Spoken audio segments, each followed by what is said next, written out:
2 ஓநாய்களின் போர்.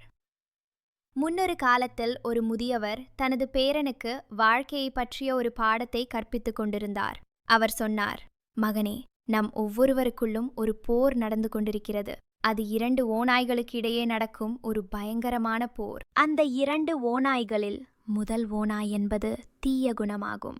இது கோபம், பொறாமை, பேராசை, அகந்தை, வருத்தம், பயம் மற்றும் பொய்களை குறிக்கிறது. 2வது ஓநாய் என்பது நற்குணமாகும். இது அன்பு, அமைதி, மகிழ்ச்சி, நம்பிக்கை, கருணை, உண்மை மற்றும் பணிவை குறிக்கிறது. அந்த பேரன் சிறிது நேரம் யோசித்துவிட்டு, தாத்தா, கடைசியில் அந்த போரில் எந்த ஓநாய் வெற்றி பெறும் என்று கேட்டான். அந்த முதியவர் புன்னகையுடன் சொன்னார், நீ எதற்கு உணவளிக்கிறாயோ அதுதான் வெற்றி பெறும். நம்முடைய எண்ணங்கள்தான் நம்முடைய குணத்தை உருவாக்குகின்றன. நாம் எதிர்மறையான எண்ணங்களுக்கும் கோபத்திற்கும் அதிக முக்கியத்துவம் கொடுத்தால் நம் மன அமைதி கெட்டுவிடும்.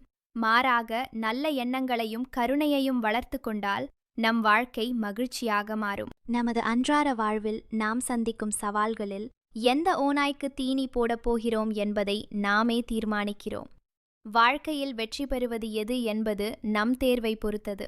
அதுபோலவே மனிதனின் ஒட்டுமொத்த நற்பண்புகளுக்கும் அவனது உள்ளத்தின் தூய்மையே அடிப்படை என்பதை ஒரு நபிமொழி நமக்கு உணர்த்துகிறது. நபிகள் நாயகம் ஸல்லல்லாஹு அலைஹி வஸல்லம் கூறினார்கள், நிச்சயமாக மனித உடலில் ஒரு தசை துண்டு உள்ளது.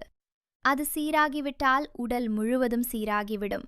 அது கெட்டுவிட்டால் உடல் முழுவதும் கெட்டுவிடும். அதுதான் உள்ளம் ஆகும்.